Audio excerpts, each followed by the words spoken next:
A Manhattan grand jury has handed down its first indictments in the biker beatdown case. Thanks for being with us on this Friday night.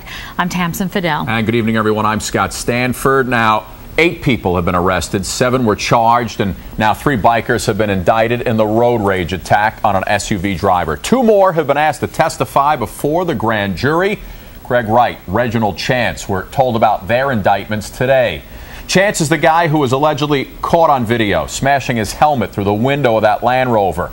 3 NYPD officers are accused of being at the scene of the attack. Undercover detective Wojciech Braszczak will testify before that grand jury. That won't happen until February, so he has several months to prepare.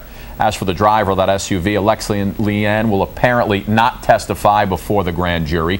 There was word that he'd show up at court today, but that did not happen.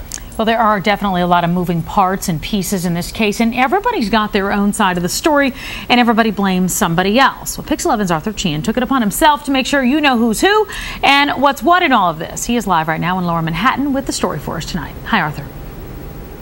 Tamsin, the thought for this was really about a news term that we often use called the news cycle. It talks about how quickly things move in and out of public discourse. Well, here we are 2 weeks later on this motorcycle mob case, and we are still covering it with multiple reporters, multiple cameramen. So tonight we decided to take a look at a couple of factors that make this case so fascinating. Everyone can relate to it. Rarely have we seen a case like this, and by this, we mean the magnitude of public discussion, the longevity, the polarization of sides, daily developments, and unthinkable twists. Officers from 2 of the most esteemed divisions of the NYPD, Intelligence and Internal Affairs, both involved in hiding the fact as long as they could.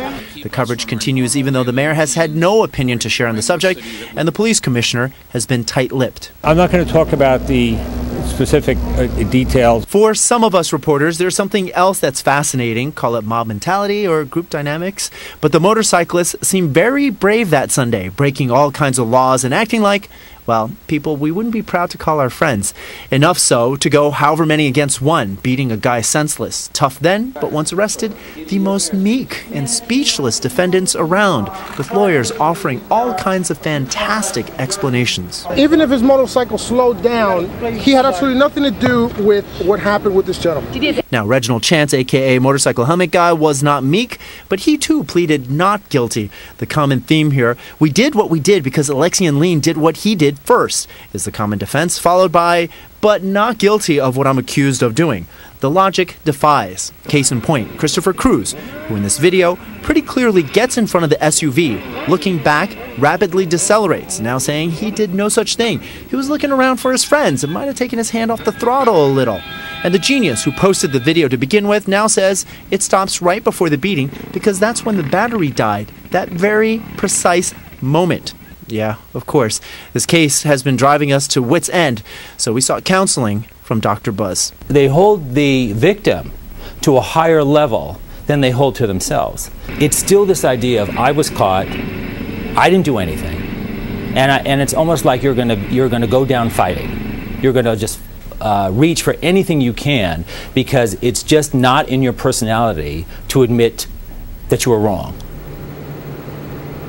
And so that's why we need jurors in the jury system. Just to keep track, 8 men arrested, 7 of them charged. The grand jury today indicting 3 of them, and police are still looking for more suspects who took part in the beating. We're live at the criminal courthouse in Lower Manhattan tonight. Arthur Chan, Pix 11 News. Pretty incredible. It's still going, Arthur. Thanks for breaking that down for us tonight.